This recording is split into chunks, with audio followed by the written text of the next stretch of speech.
어제 10장 5절부터 8절을 제대로 나누지 못해서요. 그 부분 잠시만 말씀을 드릴게요. 에스라가 민족의 죄를 깨닫고 황망해하면서 있다가 통렬하게 회개하기 시작하죠. 그때 이제 사람들이 에스라에게 모이게 됩니다. 에스라와 마음을 같이 하는 사람들이 모여요. 그래서 이제 우리가 말씀대로 살겠습니다. 라고 막 결단을 합니다. 특별히 이제 스가냐가 아직 우리에게 소망이 있습니다. 우리가 주님의 말씀대로 잘못된 것들을 다 도려내겠습니다. 이렇게 얘기를 해요. 그래서 이제 5절에 에스라가 제사장들과 레위 사람들과 온 이스라엘에게 너희들이 지금 이야기한 이대로 행하겠다고 맹세해라. 너희들이 약속하자. 그냥 말만 하는 것이 아니고 정말 이걸 실천하겠다고 약속하자. 이렇게 이야기를 해요. 그래서 에스라에게 모여왔던 그 백성들이요. 약속합니다. 결단합니다. 하겠습니다. 그리고 나서 이제 6절에 보면 에스라가 여호와 하나님의 방으로 들어갑니다. 거기서 이제 죄에 대하여 다시 한번 애통해하며 금식해요. 그리고 주님 앞에 간절히 회개합니다.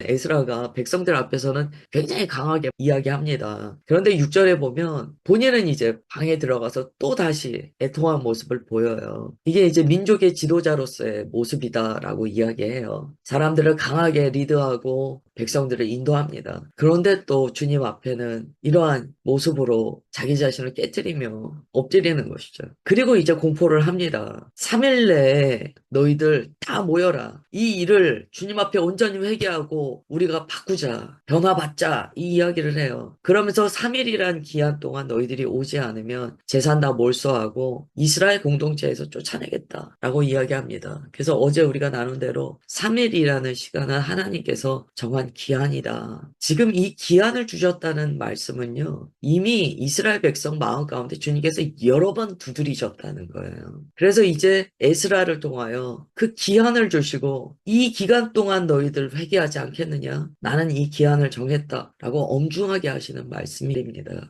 그 다음에 이제 9절부터 12절입니다. 유다와 베냐민 모든 사람들이 3일 내에 예루살렘에 모이니 때는 아홉째 달 20일이라 무리가 하나님의 성전 앞 광장에 앉아서 이 일과 큰 비 때문에 떨고 있더니 제사장 에스라가 일어나 그들에게 이르되 너희가 범죄하여 이방 여자를 아내로 삼아 이스라엘의 죄를 더하게 하였으니 이제 너희 조상들의 하나님 앞에서 죄를 자복하고 그의 뜻대로 행하여 그 지방 사람들과 이방 여인을 끊어버리라 하니 모든 회중이 큰 소리로 대답하여 이르되 당신의 말씀대로 우리가 마땅히 행할 것이니이다. 아멘. 보니까 모인 백성들이요. 큰 비가 내리면서 오들오들 떨고 있습니다. 자기 죄 때문에도 덜덜 떨고요. 비가 옴으로써 그들이 떨었다는 거예요.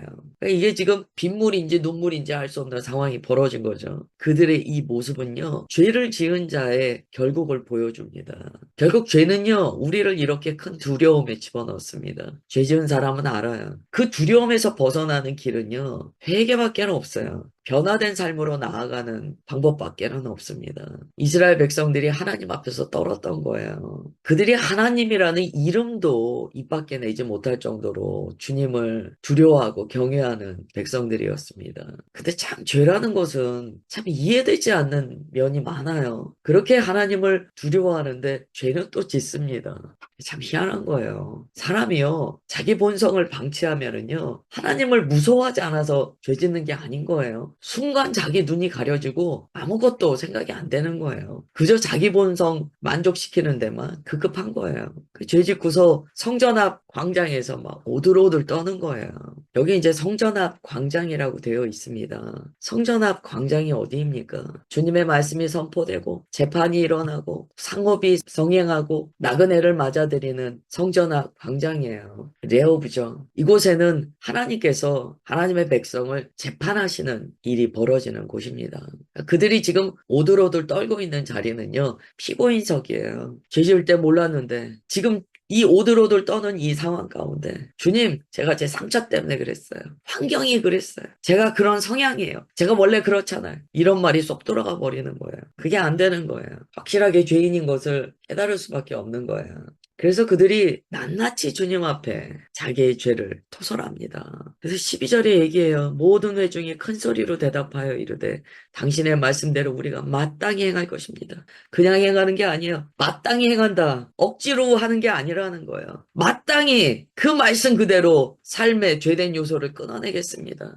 네, 주님, 말씀하신 대로 준행하겠나이다. 그들이 이렇게 고백합니다. 그 다음에 13절부터 15절이에요. 읽어드릴게요. 그러나 백성이 많고 또 큰 비가 내리는 때니 능히 밖에 서지 못할 것이요. 우리가 이 일로 크게 범죄하였은즉 하루 이틀에 할 일이 아니오니 이제 온 회중을 위하여 우리의 방백들을 세우고 우리 모든 성읍의 이방 여자에게 장가든 자는 다 기한에 갖고 오래 장로들과 재판장과 함께 오게 하여 이 일로 인한 우리 하나님의 진노가 우리에게서 떠나게 하소서 하나 오직 아사엘의 아들 요나단과 디거의 아들 야시야가 일어나 그 일을 반대하고 무슬람과 레위 사람 삭부대가 그들을 돕더라. 아멘. 그들이 오들오들 떨면서 하루 이틀에 끝날 일이 아닙니다. 그들이 이렇게 고백합니다.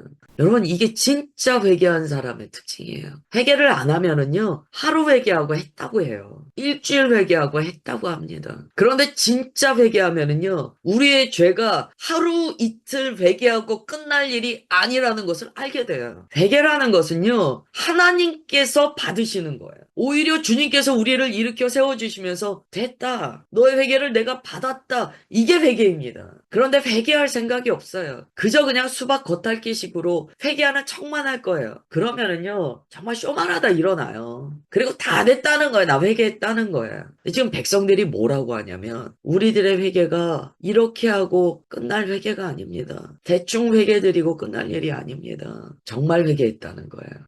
여러분, 각 자신을 보셔야 돼요. 아, 나는 회개할 때, 아, 이 말 하면 됐지, 뭐. 이 마음으로 회개하는가? 아니면 주님께서 나를 붙들어 일으켜 주시기까지, 나는 주님의 말씀이 있기까지 나는 그 자리에 계속 회개하는 자인가? 이걸 봐야 됩니다. 지금 이스라엘이 그렇게 회개하고 있습니다. 그런데 이제 15절에 문제가 발생을 하죠. 이미 백성들이요, 에스라의 말에 동의했어요. 회개했어요. 이 회개가 하루 이틀 끝날 것이 아니고 계속 지속적인 회개가 일어나야 되고, 또한 회개가 확증된 행동으로 나타나야 된다는 것까지 결의했어요. 그런데 사람들이 반대하기 시작하는 거예요. 여기 보니까요, 이 사람들 지도자급이에요. 반대한다는 거예요. 아, 여기서 우리가 무엇을 알게 됩니까?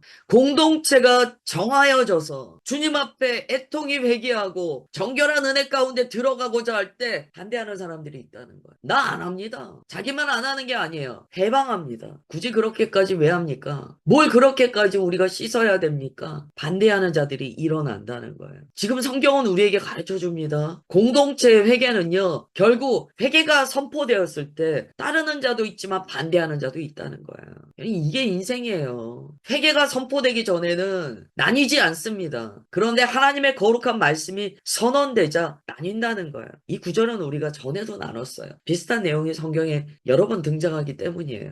주님의 말씀이 선포되면은요, 그때 이상한 홍해가 갈라져요. 그래서 딱 나뉘어져서 누군가는 주의 그 말씀에 막 순종하여 나아가는데 누군가는 아니라는 거예요. 그렇게까지 할 필요 없다는 거예요. 참 안타까워요. 이 일이 성경에 적혔다는 거예요. 여러분, 15절에 이름이 적히면 안 되지 않겠습니까? 하나님께서 지금 공동체를 정하게 하시겠다고 말씀하시는데 아사엘의 아들 요나단, 디거의 아들 야시야, 무슬람, 레위 사람 삭부대. 안타깝죠. 성경에 주님의 일을 반대한 자로 이들이 이름이 적혀버렸어요. 이게 무서운 거예요. 이들은 반대하는 일의 주동자들이었어요. 이게 무서운 거예요. 하나님은 그들의 반대하는 목소리를 좌시하지 않으셨어요. 성경에 적어 놓으셨어요. 여러분, 우리가 실수할 수 있습니다. 그러나 하나님의 거룩한 역사를 방해해서는 안 돼요. 그 다음에 16절부터 17절입니다. 사로잡혔던 자들의 자손이 그대로 한지라. 제사장 에스라가 그 종족을 따라 각각 지명된 족장들 몇 사람을 선임하고 열째 달 초하루에 앉아 그 일을 조사하여 첫째 달 초하루에 이르러 이방 여인을 아내로 맞이한 자의 일 조사하기를 마치니라.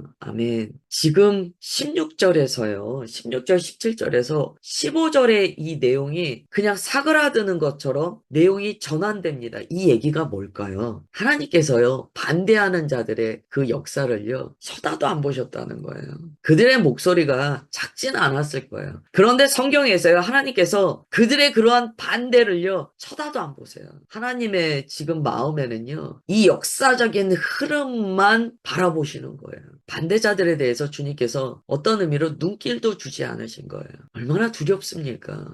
우리가 주님께서 하시는 역사의 길에 순종함으로 따르지 않는다면요, 주님의 눈길도 받지 못하는 거예요. 뭐 하는 거냐? 주님께서 바라도 안 보셨다는 거예요. 이제 에스라가요, 모든 것이 실제가 되도록 합니다. 그냥 회개하고 끝나는 게 아니고요, 철저히 조사합니다.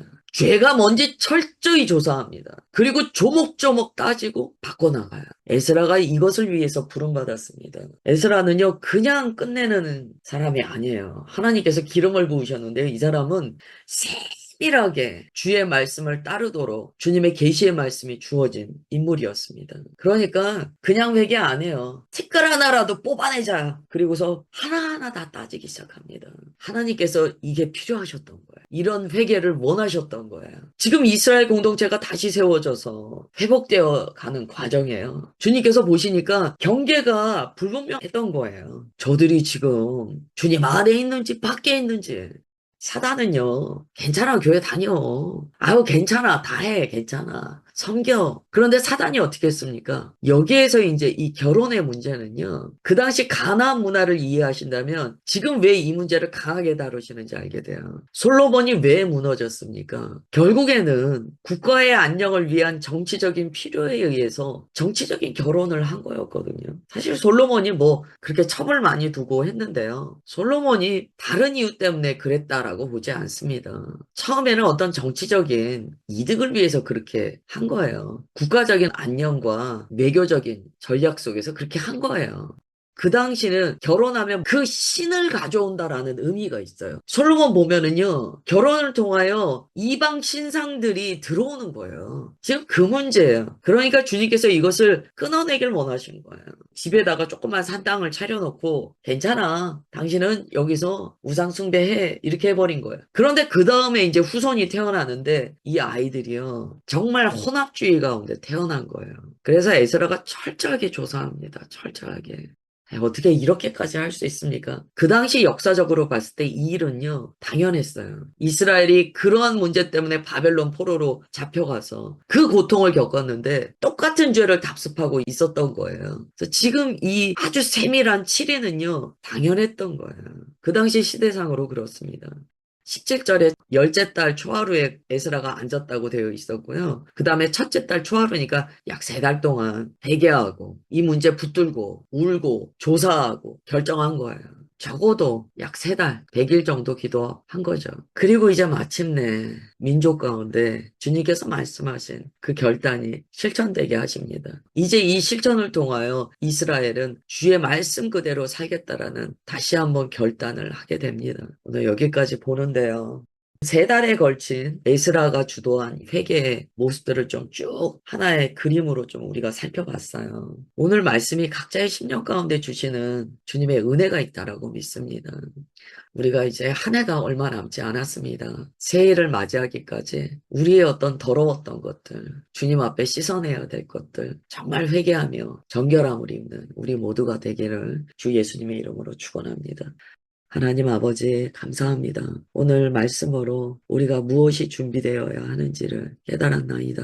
이스라엘 백성이 깨닫기만 한 것이 아니고 철저하게 조사하며 본인들의 실상을 깨달았던 것을 보았습니다. 우리도 주님 앞에 날마다 씻으며 나아갈 때 말씀의 물로 정하게 되며 우리 안에 더러운 것들을 낱낱이 드러내어 통해 자복하게 하옵소서. 성령 하나님의 거룩한 기름 부으심이 물두멍에도 있사오니 주님 우리가 물두멍 앞에서 우리 자신을 씻을 때 주의 기름 부으심으로 인도하사 주님의 거룩한 은혜에 합당한 그 회개가 있도록 인도하여 주옵소서. 주님 우리를 그렇게 보호하시고 도와주심을 믿사오며 사랑하는 주 예수 그리스도의 이름으로 기도드리옵나이다. 아멘.